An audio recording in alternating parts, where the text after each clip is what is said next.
Hello, welcome to Retro Core. It's been a long time since we've done any little machine reviews, so let's take a look at the Miyoo Mini Plus.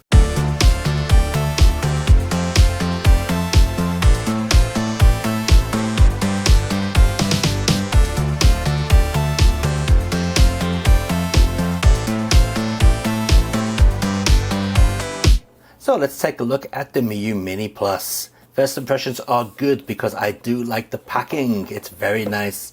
I like the stylish way it kind of slides open. Inside the box we have a little bag which the console itself came in. We have an instruction manual which are in English on one side and Chinese on the other. So English there, Chinese on that side.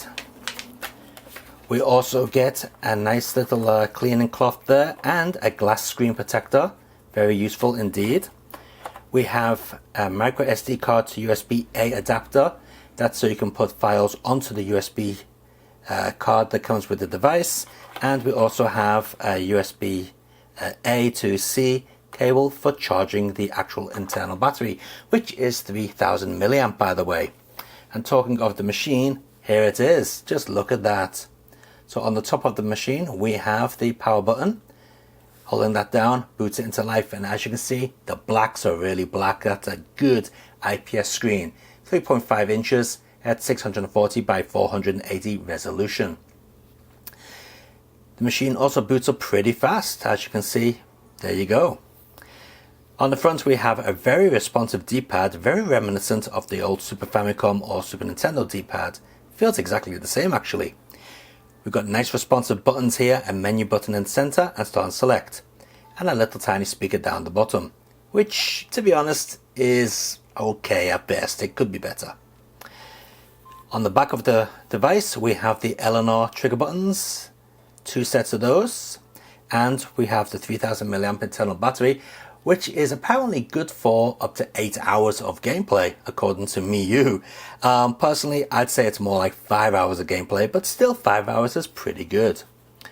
On this side of the device we have the volume rocker up and down there, and on the bottom we have the USB-C input for charging the battery, the micro SD card slot where you can hold up to 128 gigabytes, and also a headphone out. Very nice indeed. Now taking a look at the device, we have various different front ends we can put on. So here we are with the default front end, and as you can see it is very clean. If we go into the settings menu, you can see that we have Wi-Fi enabled, and also this is where you can change the themes. So we got the default at the moment, but one that I do like the look of is this GB Mini theme. So we just load that up. If we go out, look at that, that is a nice looking theme. I do like that. And also the music changes in the background. Now I'm running this on stock firmware as always with these reviews, because I like to show you what these things are like out of the box. So what we'll do first is we'll take a look at what options we have on here. So we've got our recently played and our favorites. In the games section we got different types of emulators already set up. So we've got arcade, Game Boy Advance, MAME, which is arcade, Famicom. FF Play is actually an audio and video player, we'll come back to that. Mega Drive, Neo Geo, Game Boy, Neo Geo Pockets, Famicom, Sega Master System, Shoot 'em Ups, which is basically arcade again, WonderSwan, PlayStation, PC Engine, Open Beta Rage, and that's it. However, if you go into the Retro Arts section, you have many more options, including the likes of Lynx, DOSBox, Game Boy Advance, and so on. You can even got Game & Watch here. Now you will need to provide your own ROMs for these, because most of these sections are empty. As you can see, there are no ROMs built in. However, in all these sections, ROMs are already included on the device, and we'll take a look at the games in a little bit. But first, let's take a look at this FF Play. Now this software seems to be kind of limited because I did upload a couple of files to the SD card and they don't seem to be appearing here on the screen. Even when we do the menu to see if we can search for them, they're not available, so I'm not sure what's going on there. So the files that I actually put onto this were a 320 kilobits per second, 48 megahertz sampled MP3, didn't like it, and a 61,000 kilohertz sampled WAV file, didn't like that either. So it looks like it's kind of stuck to minimal formats. But here you can see it's running a game MP3. This is 128 kilobytes per second.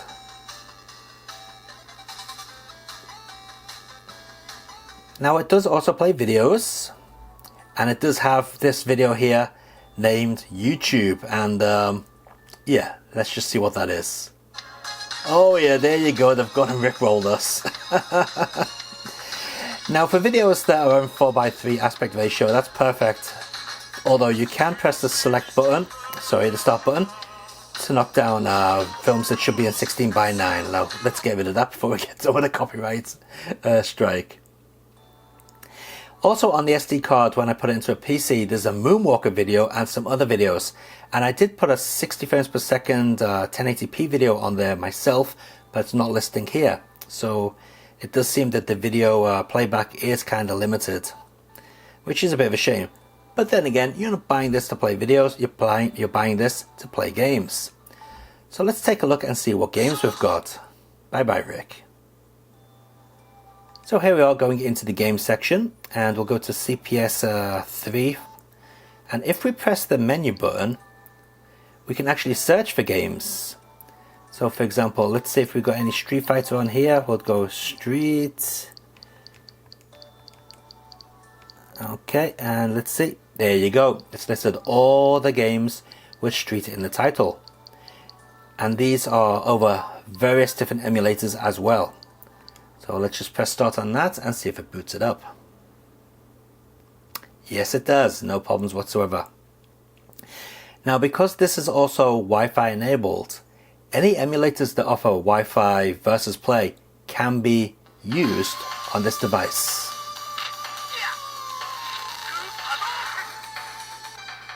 Let's just see how easy it is to pull off some moves with this D-pad.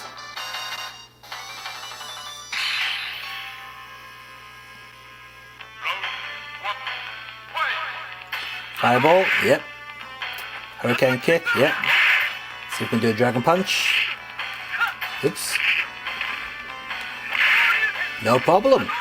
So as you can see, the D-pad is very nice to use.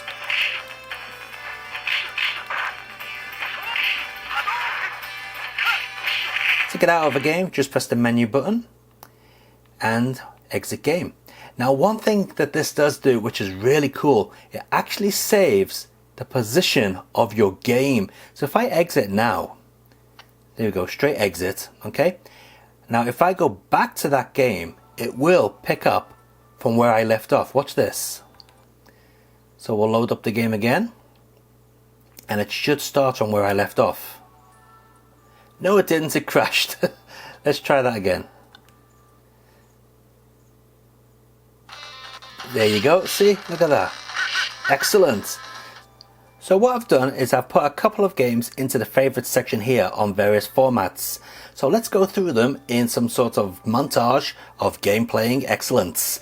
And you can see how this handles various emulation over different machines.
And here's one I just wanted to show you. This is a really good Beats of Age mod featuring characters from World Heroes and various other Neo Geo beat 'em ups, especially Fighters History.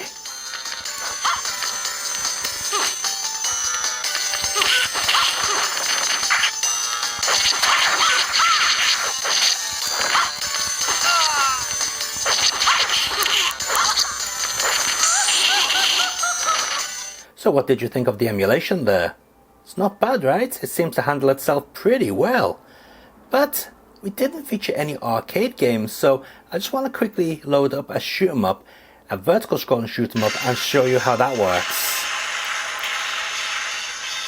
And as you can see, even they look pretty good here.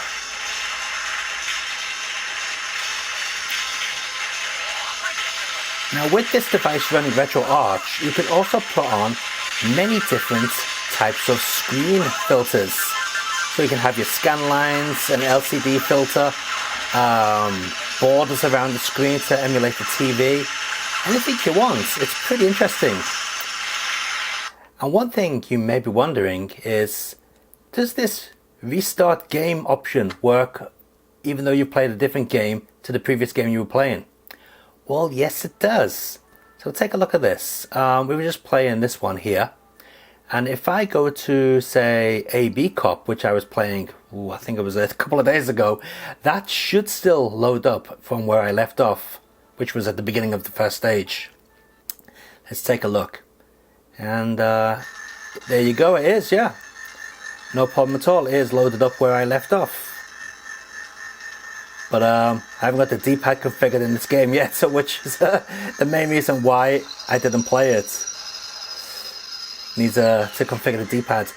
Now you're probably wondering, is that possible? And the answer is yes. You just go to the native menu here, and here we get into the RetroArch menu, and from here you can do all your options, such as the screen filters, the controls, and so on. Everything can be done from here. So there you have it, that is the Miyoo Mini Plus, a very capable portable gaming machine. Now you're not going to be playing anything like Dreamcast or anything up from there on this device, but it's not made for that, it's made for PlayStation or below. And let me tell you, it handles all those type of devices perfectly fine, no problem whatsoever. Here you can see we've got some WonderSwan color emulation going, looks lovely. As for the build quality of the device, yeah. These Chinese made devices are getting better and better. This one is solid. Got a nice glass screen as well. Plus don't forget you get that screen protector in the box as standard. The only thing I do have an issue with are these L and R buttons. For me, they're a little bit awkward to get to, but I've heard that many people do like these buttons. So if you're a fan of those buttons, good for you. But as for the D-pad and these face buttons here, not an issue. They are really good, very, very good indeed. If there's one criticism I did have about the overall game performance, that is your thumb, or your palm of your hand I should say, covers up the speakers when playing. But if you're going to be using headphones, you won't have that issue. Anyway, a link in the video description down below if you're interested in the Miyoo Mini Plus. And I'll see you next time guys. Until then, take it easy and keep on gaming. See ya.